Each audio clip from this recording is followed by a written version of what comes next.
Hello, everybody, and welcome to the EO Thought Leadership Forum. This is episode number 14.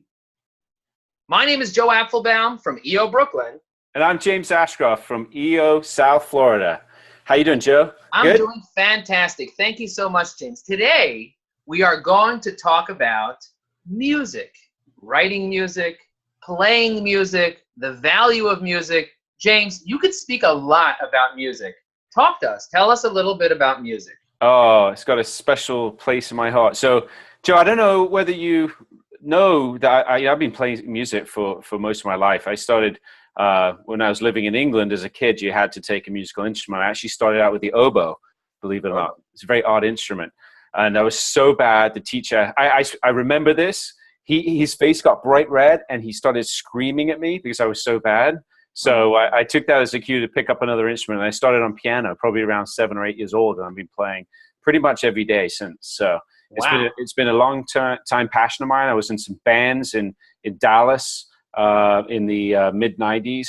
And actually getting our band back together this Christmas holiday. So I'm very excited, very, very proud to be a part of that band. Three of the four of us are professional musicians, including my guitarist, Chris Holt, who's the current lead guitarist on the Don Henley tour. Wow. So it goes to show you the kind of musicians I get to play with. So I'm very, very inspired with the thought of getting back to playing on the stage with those guys. So music, it's the universal language, my friend. It speaks across all boundaries and barriers. I don't think there's anyone, I mean, except for maybe some extreme outliers who don't enjoy music.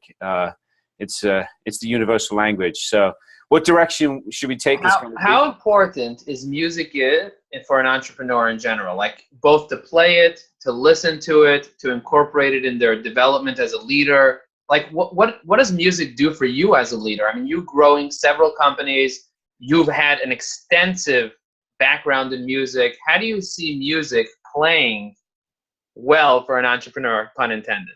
Wow. What a question, man.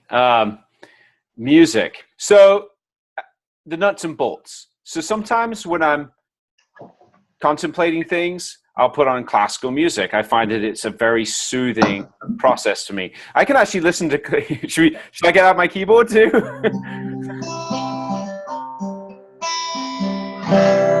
Nice. Getting some good chords going there. Yeah. So for me, I actually find classical music both soothing and sometimes if I'm really getting fired up and I'm writing or something, I'll put on some Beethoven or something and I get super inspired. You know, I talked to a developer friend of mine who programs. You know, he listens to very drum and beats music. That's what gets him going. For me, classical music could really get my soul fired up. So I think it's a really healthy thing for you to do to figure out what music gets you going. Man, as an entrepreneur, I mean, every angle of it. I'm in a mastermind with two amazing musicians. One is the lead singer from Saigon Kick, the band who had massive hits, and the other one is a bass player from Vixen. And every time I hang out with him, I'm just completely inspired by the way they think and what amazing creativity they have in their businesses, So I think just the art and the practice of music is very entrepreneurial. I mean, it's I don't know, it's hard to put into words, man. It's just a real special spot for me. That itself, I would say defines how important music is. The fact that it's hard to put into words, because sometimes when you want to emote, when you want to feel something, when you want your spirit to come out, when you want to put your soul, your heart and soul into a business, into an endeavor, into an objective, you need to leverage music to be able to do that, because your soul doesn't dance to thoughts or ideas. Your soul dances to music. That's a great point. I mean, you got a much more eloquent way of saying it than I do. I mean, but I completely agree. I'm in communications. I'm paid to do this. Yeah, no, obviously, it's it does. It makes your soul dance, and I think everyone should get up on a stage at some point and sing. Go to karaoke and just let it go. Just Let it go. yeah, actually, yeah. I mean, pick that song. That's a great one, right? So, and I think just getting out there and communicating from your soul, being vulnerable. We talk about this in the earlier podcasts about writing and being vulnerable. Get on stage and open your mouth and sing. I don't think it gets more vulnerable than that. I mean, people say that they'd rather die than public speak. I mean, there's like if you look at that, those surveys, like people are more afraid of public speaking than they are dying. I mean, it's a huge thing. I mean, and I think on top of that, go up there and sing. I mean, that's an even smaller sample of people, it's like to go up there and sing is terrifying, but it makes you very vulnerable and you get over it. People clap, you get on with it, play music on stage. I mean, just do something where you put yourself out there like that. It just brings. Here's another thought. Here's another thought that you might appreciate. When I look at a business person, an entrepreneur that's really killing it, what stands between them and somebody who's kind of mediocre, who's playing the game not at 100%? The way that they're putting themselves out there. I think that if an entrepreneur is very intentional with hiring, with systems and processes, with selling, with just working hard, and they're in their business, those are the people that are executing and getting things done. And the business owners that are kind of just like relying on luck and waiting for things to happen and hoping that it just works itself out, and they're not organized and so on, and they're not taking time to learn, those are the ones that they're living a mediocre way. And the same thing happens with musicians. If you want to be the best musician out there, you need to put yourself out there all the way. You need to let your soul, imagine a guy on stage and he's kind of self-conscious and like sings and he's like, no. He needs to let his soul just come out. He needs to let the spirit drive. And those are the most attractive musicians. And that's why musicians in general are so attractive. That's why in college, a lot of students want to go play guitar because they want to get the honeys. And how do you get the honeys?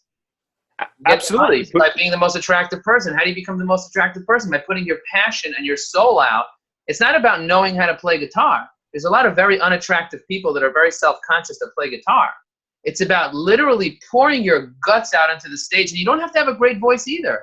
And you don't have to even play guitar well. You just need to let it just be. Let it come out. Let it ooze out of you. Just like writing, you need to let it bleed out. You got to let the music bleed out of you. If you can do that, James, what happens? Oh, and people are attracted to it, and success follows. There's no doubt about it. I think you hit the nail on the head, Joe. It's being super authentic with yourself and putting yourself all out there and going for it. And just to put another parallel to music and business, there's a concept that Malcolm Gladwell obviously coined, on the 10,000 hours.